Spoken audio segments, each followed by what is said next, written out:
आज हम ज्योतिष की एक बहुत ही कमाल की, एक बहुत ही शक्तिशाली और शुभ स्थिति पर बात करने वाले हैं।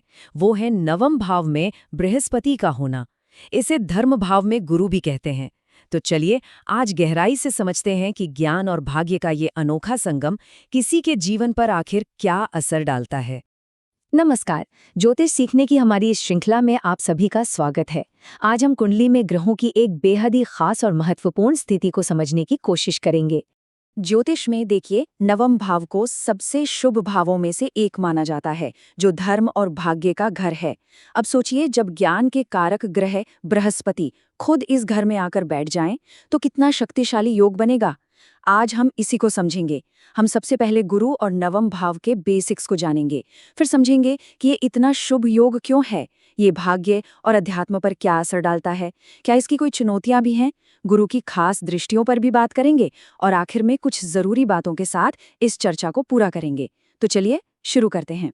इस पावरफुल कॉम्बिनेशन को अगर अच्छे से समझना है तो हमें पहले इसके दो सबसे अहम हिस्सों को जानना होगा, यानी कि बृहस्पति ग्रह और नवम भाव। वैदिक ज्योतिष की बात करें तो बृहस्पति को देव गुरु कहा गया है। ये सिर्फ एक ग्रह नहीं है, बल्कि ये प्रतीक हैं ज्ञान के, धर्म के, समृद्धि और विस्तार के। इन्हें महान शुभ ग्रह का दर्जा मिला हुआ है क्योंकि ये जीवन में बढ़ोतरी, आशीर्वाद और एक तरह की सुरक्षा लेकर आते हैं। अब बात करते हैं नवम भाव की, जिसे कुंडली का एक बहुत ही मजबूत स्तंभ माना जाता है। ये भाव हमारे जीवन के उन बड़े सवालों से जुड़ा है। हमारा धर्म क्या है, हमारी नैतिकता, हमारी हायर एजुकेशन, हमारे गुरु और यहाँ तक कि हमारी किस्मत भी। इसीलिए तो इसे भाग्य और उच्च ज्ञान का घर भी कहा जाता है। तो जरा सोचिए, क्या होता होगा जब ज्ञान और विस्तार के ग्रह यानी बृहस्पति अपने ही पसंदीदा घर नवम भाव में आ जाते हैं। भाई, ये एक असाधारण रूप से शुभ योग बनाता है।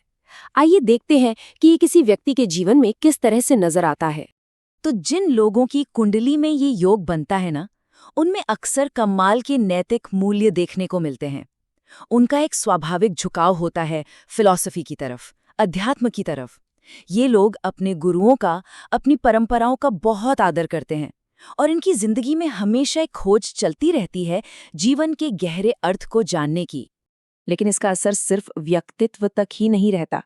चलिए अब देखते हैं कि ये शक्तिशाली योग किसी के भाग्य और उसकी आध्यात्मिक यात्रा को कैसे एक नया आकार देता है। देखिए, शिक्षा के मामले में तो ये योग किसी वरदान से कम नहीं है। ये हायर एजुकेशन और एकेडमिक सफलता के रास्ते खुलता है, खासकर फिलॉसफी, कानून या धर्म से जुड़े विषयों में। ऐसे लोगों को अक्सर सही समय पर सही गुरु भी मिल जाते हैं। सच तो ये है कि कई महान विद्वानों और आध्यात्मिक गुरुओं की कुंडली में ये योग पाया गया है। और अगर भाग्य की बात करें तो नवम भाव में बृहस्पति को अक्सर सौभाग्य का एक पक्का संकेत माना जाता है। इसके चलते शिक्षा या यात्रा के जरिए नए नए अवसर खुलते हैं और बड़ों का भी पूरा सहयोग मिलता है। हाँ, लेकिन एक बात याद रखनी बहुत जरूरी है कि आखिरी नतीजा हमेशा इस पर निर्भर करेगा कि बृहस्पति खुद कितने शक्तिशाली है और कुंडली के बाकी ग्रहों का क्या प्रभाव है। आध्यात्मिक स्तर पर देखिए तो ये योग इंसान को सत्य की खोज की ओर ले जाता है। ये उन्हें धार्मिक परंपराओं, दर्शन और ध्यान जैसी चीजों की ओर खींचता है।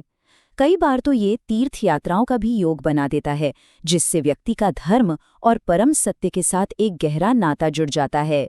वैसे तो यह एक बहुत ही शुभ योग है, लेकिन हाँ, अगर बृहस्पति अच्छी स्थिति में न हो तो कुछ चुनौतियां भी सामने आ सकती हैं।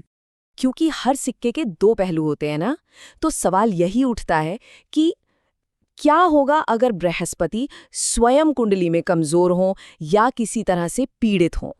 अगर बृहस्पति कमजोर हैं, मान लीजिए नीच राशि में है या किसी अशुभ ग्रह से देखे जा रहे हैं, तो यही शुभ योग कुछ परेशानियां भी दे सकता है।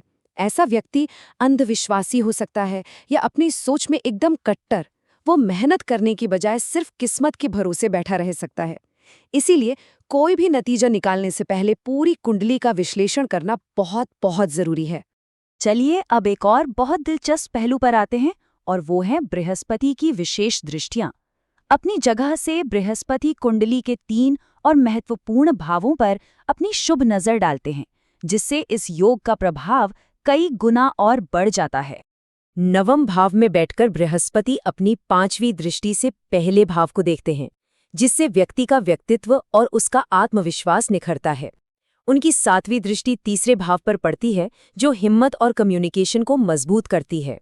और उनकी 9वीं दृष्टि पड़ती है पंचम भाव पर, जो बुद्धि, क्रिएटिविटी और संतान के लिए बहुत शुभ मानी जाती है। कुल मिलाकर ये सभी दृष्टियां ज्ञान और विकास को हर तरफ से बढ़ा देती हैं। तो चलिए अब इस पूरी चर्चा को समेटते हैं और इस शक्तिशाली योग के सार को समझते हैं। तो कुल मिलाकर हम कह सकते हैं कि नवम भाव में बृहस्पति का होना ज्योतिष के सबसे सौभाग्यशाली योगों में से एक है।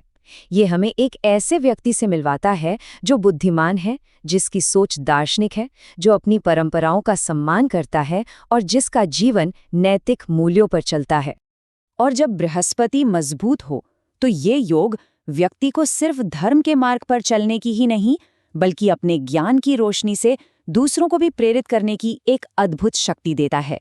और सच पूछिए तो यही इस शक्तिशाली योग का असली सार है।